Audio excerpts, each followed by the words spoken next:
नमस्कार मित्रांनो, मार्गशीर्ष महिन्यात दर गुरुवारी केल्या जाणाऱ्या महालक्ष्मी व्रताचा शेवटचा गुरुवार येत्या 26 डिसेंबरला आहे। हा 2024 वर्षातील शेवटचा गुरुवार असेल। याशिवाय या दिवशी सफला एकादशी सुद्धा येत असल्यामुळे ती देखील या इंग्रजी वर्षातील शेवटची एकादशी ठरेल। यानंतरचा गुरुवार आणि एकादशी मात्र 2025 या नवीन वर्षात येणार आहेत। मार्गशीर्ष महिन्याचा अंतिम गुरुवार म्हटल्यावर व्रताची सांगता उद्यापनाने करावी लागते हे आपल्याला माहीतच आहे। परंतु यावर्षी सफला एकादशी देखील त्याच दिवशी आल्यामुळे व्रतकर्त्यांमध्ये थोडासा गोंधळ निर्माण झाला आहे। या सर्व प्रश्नांची उत्तर मिळवण्यासाठी ही माहिती संपूर्ण ऐका आणि कमेंट्समध्ये जय माता लक्ष्मी लिहा। त्याचबरोबर आपण काही उपाय सुद्धा पाहणार आहोत, जे करण्यासाठी तुम्हाला वेळ फार कमी लागेल, परंतु त्याचा परिणाम खूप चांगला आणि शुभ पाहायला मिळेल। डिसेंबर 26 गुरुवार आहे। या दिवशी खूप शुभयोग जुळून आले आहेत। या दिवशी उद्यापनाचा दिवस आहे, सोबतच सफला एकादशी आहे। त्यामुळे या दिवसाचे महत्त्व खूप अधिक आहे। त्यामुळे तुम्ही व्हिडिओमध्ये सांगितलेले उपाय नक्की करा। सर्वप्रथम आपण तुमच्या मनातील प्रश्नांची उत्तरे जाणून घेऊ, जी उद्यापनाशी निगडीत आहेत। त्यानंतर आपण उपाय पाहूया। व्हिडिओ खूप महत्त्वपूर्ण आहे। हा व्हिडिओ पाहिल्यानंतर तुम्हाला दुसरा कोणताही व्हिडिओ पाहण्याची गरज नाही। चला तर मग सुरुवात करूया।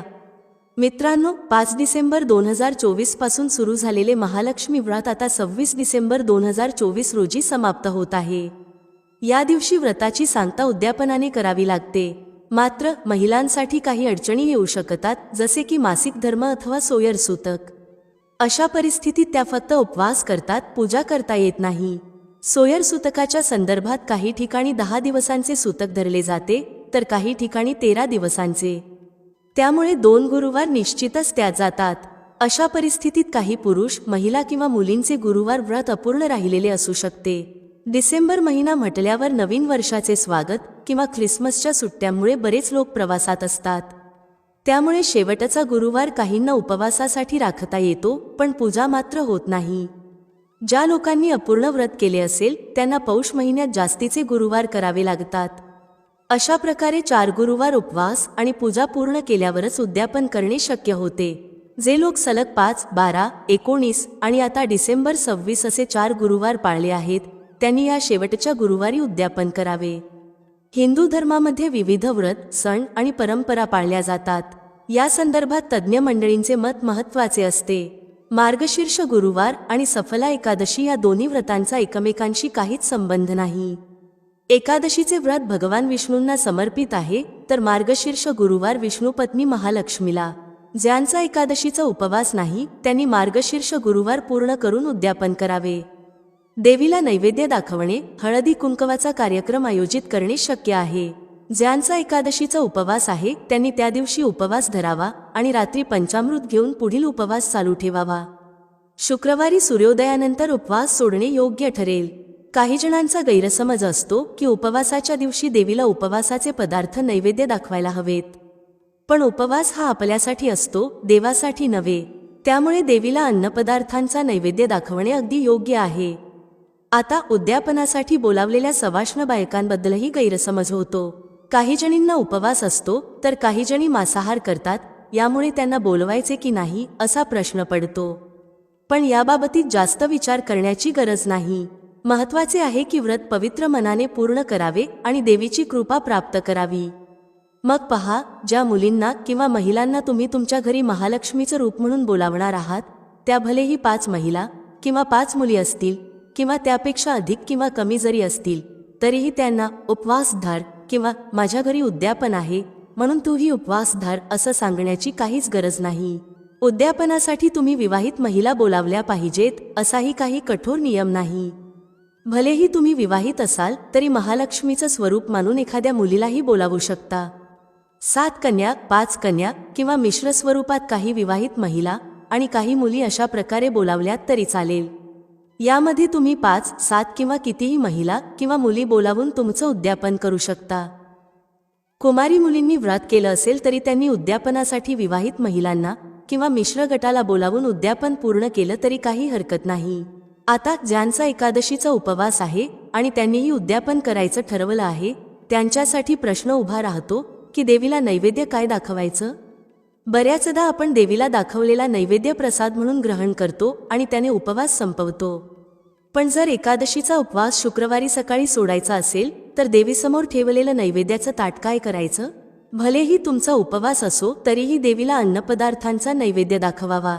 ते ताट तुम्ही तुमच्या घरातील इतर सदस्यांना प्रसाद म्हणून देऊ शकता किंवा ते गाईला किंवा इतर प्राण्यांना, जसं की कुत्रा किंवा पाळीव प्राणी, यांना खायला देऊ शकता. तुम्ही ते झाकून ठेवून दुसऱ्या दिवशी पक्ष्यांना देखील देऊ शकता. परंतु शक्यतो ते अन्न कुणाच्या तरी मुखी घालावं आणि वाया जाऊ देऊ नये असं आपण मानतो. बऱ्याच जणींचा हा प्रश्न आहे की जर उद्यापनासाठी बोलावलेल्या महिलांपैकी काहींना उपवास असेल तर काय करायचं? म्हणजे काही जणींना मार्गशीर्ष गुरुवारचा उपवास असतो तर काहींना एकादशीचं व्रत असतं. अशा वेळी आपण नेहमी अन्नपदार्थ देत असतो, तर मग कसं करायचं? यासाठी एक सोपी पद्धत आहे. तुम्ही ज्या महिलांना किंवा मुलींना महालक्ष्मीचं स्वरूप म्हणून बोलावत आहात त्यांना आधी विचारून घ्या की त्यांना उपवास आहे का. ज्या महिलांना उपवास असेल त्यांना महालक्ष्मी व्रताची पुस्तिका, थोडे तांदूळ, एखादं फूल आणि एक फळ देऊ शकता. त्यांना हळदी कुंकू लावून नमस्कार करा. अशा पद्धतीने तुम्ही सहजपणे तुमचं उद्यापन पूर्ण करू शकता. व्रताची पुस्तिका जुनी असो किंवा सध्याच्या काळातली, ती वाचल्यावर कुठेही असं लिहिलेलं दिसत नाही की तुम्ही मुलींना किंवा महिलांना खास भोजनच दिलं पाहिजे. तुम्ही त्यांना उपवास आहे की नाही यावरून खाद्यपदार्थ देऊ शकता किंवा भेटवस्तूही देऊ शकता. पण उद्यापन म्हटलं की अन्नदान करणं महत्त्वाचं असतं. ज्यांना उपवास आहे त्यांना फळं किंवा उपवासाला चालणारे पदार्थ, जसं की शेंगदाण्याची चिक्की किंवा इतर उपवासाचे पदार्थ दिले तरी चालेल. ज्यांना उपवास नाही त्यांना तुम्ही महालक्ष्मीच्या व्रतासाठी केलेल्या स्वयंपाकातील अन्नपदार्थ दिले तरी हरकत नाही. देवीच्या नैवेद्यासाठी किंवा घरातल्या मंडळींसाठी तुम्ही केलेल्या स्वयंपाकातून अन्न दिलं जाऊ शकतं. महालक्ष्मी व्रताच्या उद्यापनाच्या दिवशी देवीच्या नैवेद्यासाठी काय करावं असा अनेकांना प्रश्न आहे. विशेषतः जेव्हा एखाद्याचं पहिलं वर्ष असतं किंवा नवीन काही शिकण्याची इच्छा असते. या दिवशी देवीला गोड पदार्थ दाखवणं आवश्यक असतं. देवीला खीर अत्यंत प्रिय आहे. तांदळाची खीर उत्तम मानली जाते, पण जर ती नसेल तर रव्याची खीर, मखाण्याची खीर किंवा इतर खिरीचे प्रकार बनवले तरी चालतील. खीर नको असल्यास तुम्ही रव्याचा शिरा, बदाम दूध किंवा आवडीनुसार गोड पदार्थ बनवू शकता. याशिवाय वरण भात, डाळ भात, मेथीची भाजी, पोळी इत्यादी सात्विक पदार्थ देवीला नैवेद्य दाखवण्यासाठी योग्य ठरतात. जर तुम्हाला वाटत असेल की हे नको आणि देवीसाठी काहीतरी विशेष नैवेद्य दाखवायचं, तर तुम्ही पुरणपोळी किंवा इतर आवडीनुसार पदार्थ बनवू शकता. महत्त्वाचं म्हणजे नैवेद्य सात्विक आणि भक्तिभावाने तयार केलेलं असावं. महालक्ष्मी व्रताचे 4 गुरुवार पूर्ण झाल्यावर उद्यापनाने व्रताची सांगता होते. जोपर्यंत उद्यापन होत नाही तोपर्यंत व्रतासाठी लागणारं पूजा साहित्य वारंवार वापरलं जातं. फक्त खराब होणारं साहित्य, जसं की पानं, फुलं किंवा नैवेद्य, हे प्रत्येक गुरुवारी ताजं आणून वापरलं जातं. उद्यापन झाल्यावर पूजा साहित्याचं काय करायचं असा प्रश्न पडतो. विशेषतः कलशावरील नारळासंदर्भात अनेक गैरसमज असतात. नारळावर लावलेल्या मुखवट्यामुळे काहींना वाटतं की नारळ फोडणं योग्य नाही, पण असं काही नाही. कलशावरून नारळ काढल्यानंतर त्याचं देवपण संपलेलं असतं. तो फक्त एक नारळ किंवा प्रसाद म्हणून उरतो. हा नारळ गोड पदार्थ बनवून प्रसादात वापरू शकतो किंवा तसंच खोबरं कापूनही सगळ्यांना वाटता येतं. नारळ प्रसादाचा भाग असल्यामुळे त्याचा योग्य सन्मान करून तो खाल्ला जावा हे महत्त्वाचं आहे. फक्त त्या नारळाचा प्रसाद किंवा खोबरं हे आपण मांसाहारी पदार्थांमध्ये किंवा तिखट पदार्थांमध्ये वापरू नये. त्याऐवजी त्याचं काहीतरी गोड बनवून खावं किंवा डायरेक्ट खोबरं खाल्लं तरी चालेल. मित्रांनो, चला आता जाणून घेऊया त्या विशेष उपायाबद्दल जे आपण उद्यापनाच्या दिवशी करायला हवेत. या उपायाने स्थिर लक्ष्मी तुमच्या घरात वास करते. एकदा माता लक्ष्मी तुमच्या घरात येतील आणि कधीही तुमच्या घराला सोडून जाणार नाहीत. कारण बहुतांश लोक म्हणतात की घरात पैसा तर येतो, पण तो पैसा जास्त काळ टिकत नाही. घरातून तो पैसा निघून जातो, जीवनातून निघून जातो, जवळून निघून जातो, तिजोरीतून निघून जातो. कोणता तरी असा उपाय असावा की ज्यामुळे घरात पैसा येईल आणि पुन्हा घरातून जाऊ नये. आपले धन जे आहे ते दररोज वाढत राहावे, प्रत्येक महिन्यात वाढावे, प्रत्येक वर्षी वाढावे आणि वाढतच राहावे. कधीही त्यामध्ये घट येऊ नये. आपण सर्वजण हेच इच्छितो की धन निरंतर दररोज वाढत राहावे आणि कधीही आपल्या जीवनात निर्धनता आणि गरिबीचा सामना करावा लागू नये. येणारी पिढीही तुमची जी आहे धनवान होईल आणि नेहमी धनात खेळत राहील. जर तुम्ही हा उपाय या गुरुवारी उद्यापनाच्या दिवशी केलात तर त्याचा लाभ तुम्ही तुमच्या जीवनात स्वतः पाहाल. चमत्कार तुमच्या जीवनात पाहाल. तुम्ही पाहाल की येणारा काळ तुमच्यासाठी खूपच उत्तम असेल. तर काय करायचं आहे तुम्हाला येथे तुळशीची सुकी मुळं घ्यायची आहेत. सुकलेली तुळशीची मुळं घ्यायची आहेत. असं नाही की तुम्ही हिरव्या झाडाची तुळशीची मुळे घ्याल. खूप झाडं असतात जी सुकलेली असतात. तुमच्या घराच्या आसपास तुम्ही पाहाल किंवा मंदिरात कुठूनही तुम्ही तुळशीची थोडीशी सुकलेली मुळे घ्या. थोडं लक्ष द्या की खूप साऱ्या मुळ्या घ्यायच्या नाहीत. त्यानंतर तुम्हाला काय करायचं आहे, ती मुळे तुमच्या घरात आणा किंवा जर तुम्ही ती तुमच्या घरातूनच घेतली असेल तर गमल्यातून थोडीशी मुळे काढून ती धुवून घ्या. धुवून झाल्यावर काय करायचं आहे, एक लाल रंगाचा, पिवळ्या रंगाचा किंवा पांढऱ्या रंगाचा कुठलाही छोटासा कपडा घ्या आणि ही तुळशीची मुळे जी तुम्ही आणली आहेत ती त्यामध्ये ठेवा. ठेवल्यानंतर तुम्हाला 3दा म्हणायचं आहे, श्रीम श्रीम श्रीम. किती वेळा म्हणायचं आहे? 3दा म्हणायचं आहे. श्री हरी विष्णूंचं ध्यान करा, माता लक्ष्मीचं ध्यान करा. याची एक छोटीशी पोटली तयार करा. ही पोटली आता तुम्हाला तुमच्या घराच्या मुख्य दरवाज्यावर आतल्या बाजूस, ज्याला प्रवेशद्वार म्हणतात, तिथे आतल्या बाजूस लटकवायची आहे. असं केल्याने माता लक्ष्मी आणि भगवान विष्णूंची असीम कृपा प्राप्त होते. घरात सकारात्मक ऊर्जा इतकी वाढते की कधीही तुमच्या घरात धनाची कमतरता होत नाही. सकारात्मक ऊर्जा अशा प्रकारे वाढते की तुमच्या घरात देवी देवतांचा वास होतो. तर हा असा उपाय आहे जो तुम्ही गुरुवार उद्यापनाच्या दिवशी केला तर तुमचं नशीब चमकायला वेळ लागणार नाही. पूर्ण सत्यश्रद्धेने हा उपाय करा आणि तुमच्या जीवनात तुम्ही स्वतः असा चमत्कार पाहाल की तुम्हाला विश्वास बसणार नाही की तुमच्या घरात कसा धनवर्षाव होत आहे. तर पूर्ण सत्यश्रद्धेने करायचं आहे. फक्त या गोष्टीचं तुम्हाला पूर्ण लक्ष ठेवायचं आहे. आता दुसऱ्या खास उपायाबद्दल बोलूया. पहा, या उपायासाठी तुम्हाला 1 तांब्या पाणी घ्यावे लागेल. त्याबरोबर थोडासा गूळ घ्यावा लागेल. तुम्ही 1 तुकडा किंवा 2 तुकडे गूळ घेऊ शकता आणि हा गूळ 1 तांब्या पाण्यात घालावा. त्यानंतर थोडी शुद्ध हळद घ्या, 1 किंवा 2 चिमूटभर, आणि तीही या 1 तांब्या पाण्यात घाला. आता हा 1 तांब्या पाण्याचा मिश्रण तयार झाला आहे. हा तांब्या पाणी घेऊन तुम्ही आपल्या घरातील माता तुळशीच्या रोपट्यापाशी पोहोचा. जर तुमची तुळस घराच्या छतावर असेल तर तिथे पोहोचा आणि हा 1 तांब्या पाणी माता तुळशीच्या रोपट्याला अर्पण करा. ओम नमो भगवते वासुदेवाय किंवा ओम महालक्ष्मी नमः या 2 मंत्रांपैकी कोणत्याही एका मंत्राचा सतत जप करत राहा आणि हळूहळू पाणी अर्पण करत राहा. या 2 मंत्रांपैकी कोणत्याही एका मंत्राचा किमान 11 वेळा किंवा जास्तीत जास्त 108 वेळा जप करा. त्यानंतर तिथेच तुळशीच्या रोपट्याजवळ बसून तुमच्या जीवनात धनधान्याशी संबंधित समस्यांसाठी किंवा तुमच्या घरी शांतता नाही, दुर्भाग्य आहे आणि तुमचे नशीब तुम्हाला साथ देत नाही, अशा सर्व समस्यांसाठी माता तुळशी, भगवान नारायण आणि महादेवाला प्रार्थना करा आणि नंतर परत या. मार्गशीर्ष महिन्यात तुळशीच्या रोपट्याला खूपच विशेष महत्त्व आहे. म्हणून जर आपण या महिन्यात तुळशीसमोर काही विशेष पूजा अर्चना करतो तर माता तुळशी आपल्या जीवनात धनधान्याची भरभराट आणते.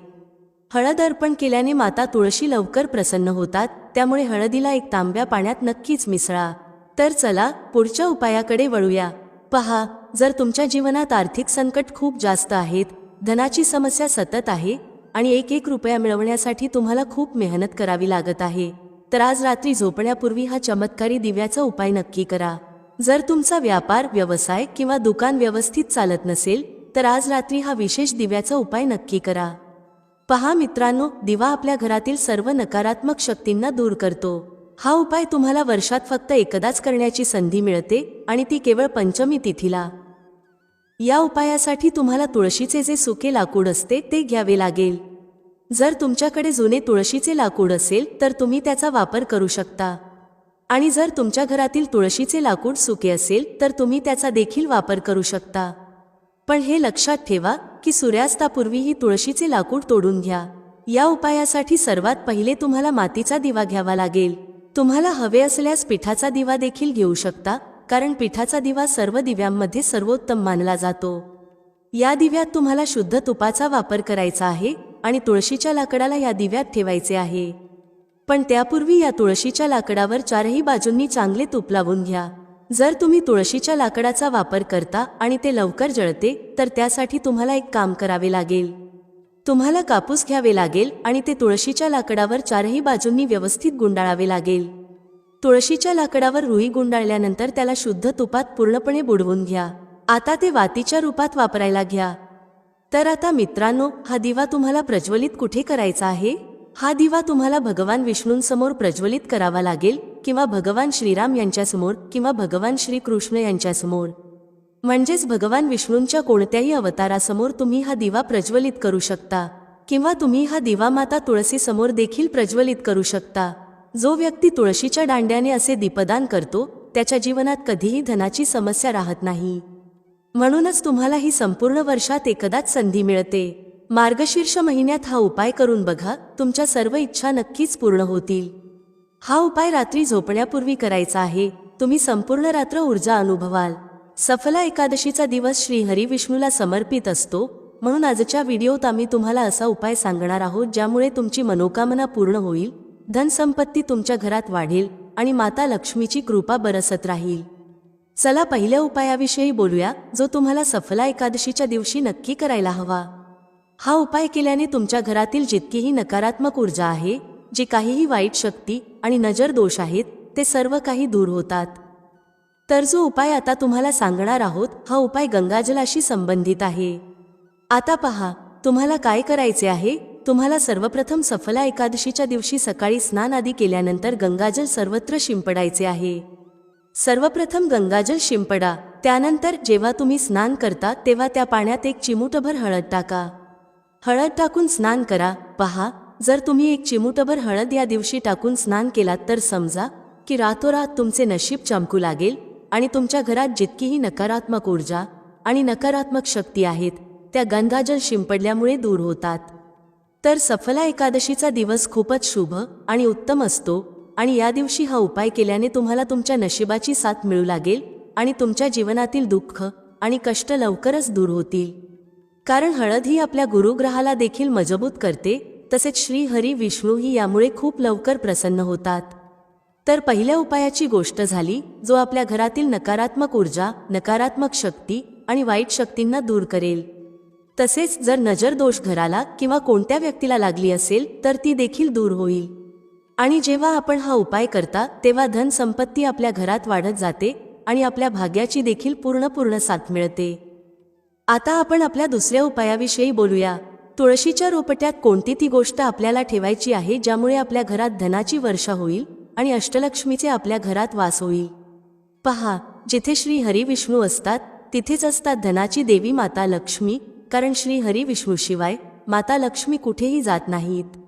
जिथे श्री हरी विष्णू असतात तिथे लक्ष्मी सदैव वास करतात. आता आपल्याला सांगते की श्री हरी विष्णूला तुळशी माता खूपच प्रिय आहेत आणि तुळशी मातेशी संबंधित कोणताही उपाय आपण करता तर समजून घ्या की त्वरित श्री हरी विष्णू आपल्यापासून प्रसन्न होतात आणि आपल्या जीवनातील कष्टांना आणि दुःखांना दूर करतात. यामुळे आपल्या घरात सुख समृद्धी देखील वाढते आणि धनाची वृद्धी देखील होते. आता जे लोक खूपच परेशान असतात की घरात धन येत नाही, पैसा हातात राहत नाही, व्यर्थ खर्च खूप वाढला आहे, जीवनातील खर्च पूर्ण होत नाहीत, प्रत्येक रुपयाला परेशान आहेत आणि इतरांकडून पैसे उधार घ्यावे लागत आहेत, अशा लोकांना विशेषतः सफला एकादशीला तुळशीशी संबंधित हा उपाय नक्की करायला हवा. कारण धन संपत्ती वाढविण्यासाठी हा खूपच फायदेशीर आणि चमत्कारी उपाय आहे. तर पहा, आपल्याला काय करायचे आहे. आपल्याला इथे एक कलावा घ्यायचा आहे, बरोबर. मौली धागा ज्याला आपण म्हणतो, तसेच आपल्याला थोडीशी हळद घ्यायची आहे. जर आपल्याकडे साबूत हळद असेल तर ती पिसून पावडर बनवा. आता त्या हळदीचा थोडासा घोळ बनवायचा आहे पाणी टाकून, आणि त्या कलाव्याला त्या हळदीच्या घट्ट घोळात चांगल्या प्रकारे लपेटून द्यायचे आहे. हळद चांगल्या प्रकारे त्या कलाव्यावर लावा. आता आपण काय कराल की या कलाव्याला 3 गाठी लावायच्या आहेत. तिन्ही गाठीवर आपल्याला बोलायचे आहे, जय माता लक्ष्मी, जय श्री हरी विष्णू. आणि जर आपण मंत्र बोलू शकत असाल तर हे खूपच उत्तम आहे. मंत्र आपण इथे काळजीपूर्वक ऐका. ओम नमो भगवते वासुदेवाय नमः. ओम नमो भगवते वासुदेवाय नमः. ओम नमो भगवते वासुदेवाय नमः. अशा प्रकारे 3 वेळा बोलायचे आहे आणि प्रत्येक गाठीवर हा मंत्र बोलायचा आहे. नाहीतर जय श्री हरी विष्णू, जय माता लक्ष्मी देखील बोलू शकता. आता आपण काय करायचे आहे, हा जो आपण मौली धागा घेतला आहे तो आपल्याला तुळशीच्या रोपट्यावर बांधायचा आहे. पहा, हा उपाय सकाळच्या वेळेस करायचा आहे, संध्याकाळच्या वेळेस नाही करायचा. पण संध्याकाळच्या वेळेस तुळशीच्या रोपट्याजवळ दिवा नक्की लावायचा आहे. पहा, जेव्हा आपण तुळशी मातेजवळ दिवा लावता आणि अशा प्रकारे मौली धागा बांधता ज्यामध्ये आपण हळद लावली आहे, तर धन संपत्ती आपल्या घरात वाढत जाते आणि धनाशी संबंधित सर्व समस्या आपल्या घरातून आणि जीवनातून दूर होतात. आपल्या भाग्यातील जे काही दुःख आणि कष्ट लिहिले गेले आहेत ते देखील दूर होतात. कारण हळद प्रथमत आपल्या गुरुग्रहाला मजबूत करते आणि आपल्या कुंडलीत आपला गुरुग्रहच आहे जो आपल्याला अधिकतम पैसा, चांगले जीवन आणि सुख समृद्धीही प्रदान करतो. हळदीचा कोणताही उपाय जेव्हा आपण करता तेव्हा कुंडलीतील गुरुग्रह खूप मजबूत होतो.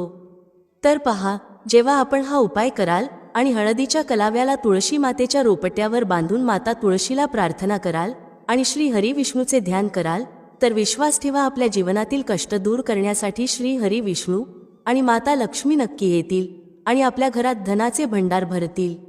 धन संपत्ती आपल्या घरात वाढत जाईल. पूर्ण विश्वासाने केलेला कोणताही उपाय कधी निष्फळ जात नाही. भगवान आपली जी कोणतीही मनोकामना असेल ती नक्की पूर्ण करतात. तर कोणतीही आपली इच्छा, कोणतीही अशी मनोकामना जी दीर्घकाळ अडकलेली असेल ती माता तुळशीला सांगा. मग पहा, माता तुळशी आपली मनोकामना श्री हरी विष्णूला सांगतील आणि मग श्री हरी विष्णू आपली कोणतीही मनोकामना असेल ती नक्की पूर्ण करतील. कारण माता तुळशीची कोणतीही गोष्ट श्री हरी विष्णू कधी टाळत नाहीत. तर हा खूपच उत्तम आणि चमत्कारी उपाय आहे आणि यावेळी सफला एकादशीला खूपच शुभ योग निर्माण झाला आहे, म्हणून आपण हा उपाय नक्की करावा. आता आपण आपल्या शेवटच्या उपायाविषयी बोलूया जो तुळशी मातेशी संबंधित आहे. पहा, या दिवशी आपण तुळशीच्या कुंडीतील थोडीशी माती घ्या, कारण त्यात सर्व तीर्थांचे वास असते. तुळशीच्या रोपट्याच्या कुंडीतील माती घ्या, त्यात थोडे पाणी टाका आणि ही माती आपल्या कपाळावर टिळा लावा. घरातील सर्व सदस्यांच्या कपाळावर हा टिळा लावायला हवा. पहा, जी तुळशीची माती असते ना, जेव्हा आपण त्याचे टिळक लावता तेव्हा आपल्या जीवनात जितकेही दुःख, कष्ट आहेत, जे वारंवार जीवनात समस्या निर्माण करत आहेत, काम चालू नाही होत आहे, व्यापार चालू नाही होत आहे, ते सर्व दूर होऊ लागतात. कारण बऱ्याचदा जेव्हा व्यक्तीला त्याच्या भाग्याची साथ मिळत नाही आणि त्याच्या जीवनात कष्ट आणि दुःख लिहिले गेले असतात, तर बरेच प्रयत्न केल्यानंतरही यशस्वीता मिळते. हा उपाय केल्याने समजा की आपल्या जीवनातील कष्ट आणि दुःख खूप जलद दूर होतात. जितकीही तुमची कामे आहेत ती खूप सहजतेने होतात आणि त्यात कोणतीही अडचण येत नाही. जेवढे पुण्य आपल्याला खूप सारी पूजा पाठ करून किंवा पवित्र नद्यांमध्ये स्नान करून मिळते, तेवढे पुण्य तर आपल्याला आपल्या घरातच मिळते. जेव्हा आपण तुळशीच्या कुंडीतील मातीचे टिळक करता, फक्त पूर्ण श्रद्धेने उपाय केल्यास तो यशस्वी नक्की होईल. तर चला, आता आपण आपल्या पुढील आणि सर्वात महत्त्वाच्या उपायाविषयी बोलूया. हळदीचा उपाय आपल्याला कसा करायचा आहे हे जाणून घ्या. आपल्याला थोडीशी हळद घ्यायची आहे. आता ही हळद तुम्ही ओली करू शकता किंवा सुकी ठेवू शकता. आपल्याला ही आपल्या घराच्या सीमेवर म्हणजेच घराच्या ज्या भिंती आहेत त्यावर हळदीने एक रेषा काढायची आहे. हळदीने सर्व बाजूंनी सीमेवर एक रेषा काढायची आहे. आपण ही सुक्या हळदीने करू शकता किंवा हळदीत थोडे पाणी मिसळूनही करू शकता. यामुळे काय होईल? सर्वप्रथम की आपल्या घरात कधीही नकारात्मक ऊर्जा, नकारात्मक शक्ती प्रवेश करणार नाही आणि दुसरे की आपल्या घरात नेहमी सकारात्मक ऊर्जा, चांगली ऊर्जा वाढेल. ज्या घरात हळदीचे उपाय केले जातात तेथे देवी देवता वास करतात. पहा, हळदीचे उपाय करून आपण आपल्या जीवनातून गरिबी आणि निर्धनता दूर करता. तसेच आपण आपल्या जीवनातील हजारो लाखो कष्ट आणि दुःख दूर करता. हळद आपल्या आरोग्याला देखील उत्तम बनवते आणि आपल्या पैशाच्या वाढीचे काम देखील करते. तर हा पहिला उपाय विशेषतः नक्की करा, ज्यामुळे आपल्या घरात नकारात्मक ऊर्जा ठाम राहू नये आणि आपल्या घरात प्रवेश करू न शकेल. चला, आता दुसऱ्या उपायाविषयी बोलूया. दुसरा उपाय जो आपल्याला सांगणार आहोत, यामुळे आपल्याला आपल्या करिअरमध्ये नेहमी यश मिळेल. आपण जे काही व्यवसाय कराल किंवा नोकरी कराल त्यात खूप चांगला परिणाम मिळेल. नोकरी खूप जलद मिळेल आणि जर व्यवसाय करत असाल तर रातोरात आपला व्यवसाय उंचीवर पोहोचेल. असे समजा की आपण आतापर्यंत आपल्या व्यवसायात केले नव्हते, आता कराल. फक्त हळदीचा छोटासा उपाय करायचा आहे. आणि दुसरी सर्वात मोठी गोष्ट की आपल्या कुंडलीत गुरुग्रह खूप मजबूत होईल. काय करायचे आहे? एक चिमूटभर हळद घ्यायची आहे आणि ही चिमूटभर हळद आपल्याला आपल्या स्नानाच्या पाण्यात, म्हणजे ज्या पाण्यात आपण स्नान करता त्या पाण्यात मिसळायची आहे. गुरुवारी सफला एकादशीच्या दिवशी हळद घालून पाण्यात स्नान करायचे आहे. हा उपाय इतका उत्तम आहे की यामुळे आपल्या कुंडलीत गुरुग्रह खूप मजबूत होतो. ज्या समस्या पैशाशी संबंधित होत्या त्या जीवनातून दूर होतात. तसेच आपल्या घरात जे लोक शारीरिकदृष्ट्या आजारी होते, ज्यांना आजार किंवा कोणत्याही प्रकारचे वेदना होत्या, ते देखील दूर होतील. सर्वांचे आरोग्य उत्तम होऊ लागेल आणि आपण आपल्या जीवनात खूप जास्त यश प्राप्त कराल. व्यवसाय तर आपला इतका उत्तम होईल जितकी आपण कधी कल्पनाही केली नव्हती. तर गुरुवार सफला एकादशीचा हा उपाय करून पहा आणि मग आपल्या जीवनात स्वतः चमत्कार पहा. हळद घालून स्नानाचा हा उपाय किमान 5 अमावस्यापर्यंत करायचा आहे. हा उपाय करताना पहिल्या, दुसऱ्या किंवा तिसऱ्या अमावस्येतच आपण आपल्या जीवनात खूप चांगला परिणाम पाहू शकता. आपण स्वतः पाहाल की ज्या गोष्टीसाठी आपण खूप परेशान होता, ते आपल्या जीवनातील दुःख आणि कष्ट खूप जलद दूर होतील. तर आतापर्यंत आपण 2 उपायांची गोष्ट केली आहे. आता लवकरात लवकर आपण आपल्या तिसऱ्या उपायाविषयी बोलूया. 1 चिमूटभर हळद आपल्याला आपल्या घरात कुठे ठेवायची आहे आणि हे लहानसे उपाय करून कसे आपण आपल्या जीवनात धनवान बनाल आणि श्री हरी विष्णूला प्रसन्न कराल. देवगुरु बृहस्पती देखील आपल्यापासून प्रसन्न होतील. हळदीचा संबंध देवगुरु बृहस्पती आणि विष्णू भगवानशी आहे. त्यांना प्रसन्न केल्यावर आपल्या संपूर्ण जीवनात पैशांशी संबंधित आपल्याला किंवा आपल्या येणाऱ्या पिढ्यांना परेशानी सोसावी लागणार नाही. हे निव्वळ सत्य आहे. फक्त पूर्ण सच्च्या श्रद्धेने उपाय करा आणि स्वतः आपल्या जीवनात पहा कसे आपण महाधनी बनाल. तर पहा, 1 चिमूटभर हळदीच्या उपायासाठी आपल्याला 1च चिमूटभर हळद घ्यायची आहे.